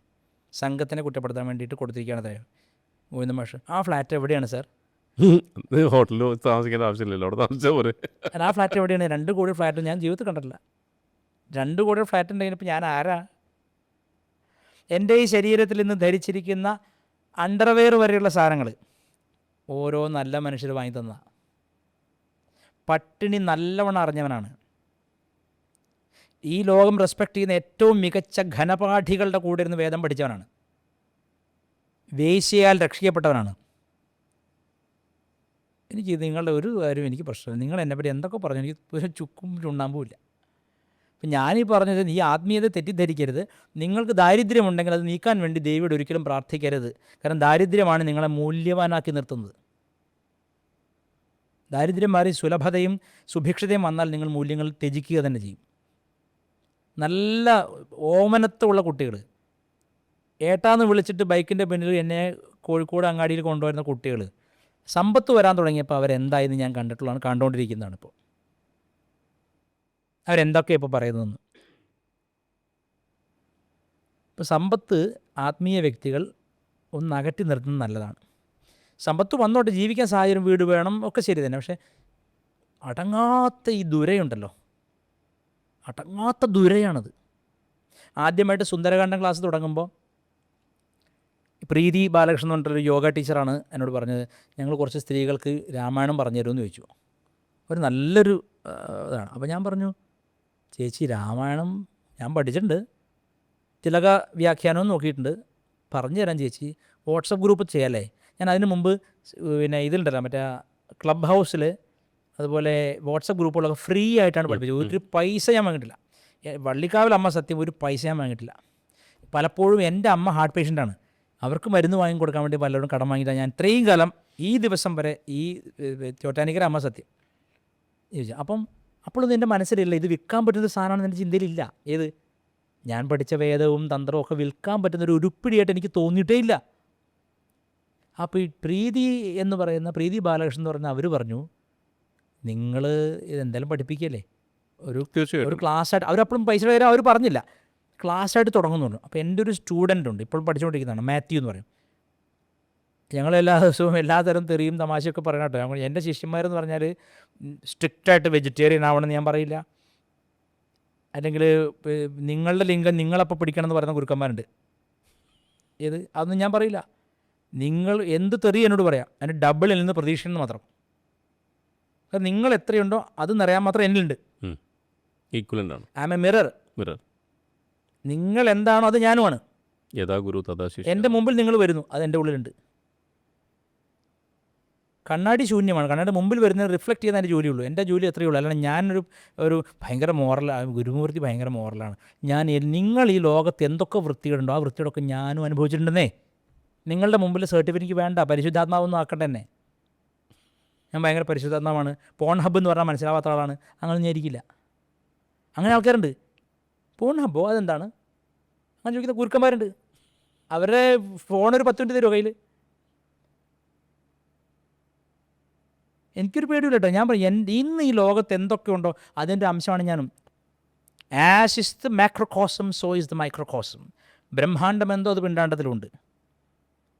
നിങ്ങൾക്ക് ആധുനികമായ ലോകത്ത് എന്തൊക്കെ വൃത്തികേടും നന്മയുണ്ടോ അതൊക്കെ എന്നിലും നിങ്ങൾക്ക് കാണാം. I do not want to be a holy man. നിങ്ങൾ എൻ്റെ ഗുരു വള്ളിക്കാവിൽ അമ്മയ്ക്ക് എൻ്റെ ഹൃദന്തം ഓരോ നിമിഷവും തുടിക്കുന്നറിയാം. ഞാൻ എന്താണ് ചിന്തിക്കുന്നത്, ഞാൻ എന്താണ് പറയുന്നത് ഒക്കെ അമ്മയ്ക്കറിയാം. അമ്മ അറിയാതെ എനിക്ക് സംസാരിക്കാൻ പറ്റില്ല എന്ന് എനിക്കറിയാം. അതും താരയും തമ്മിൽ ഭേദം ഞാൻ കാണുന്നില്ല. ഗുരുവും ഈശ്വരനും ഒന്നാണ്. ഗുരുരേവ പരബ്രഹ്മ എന്നാണ്.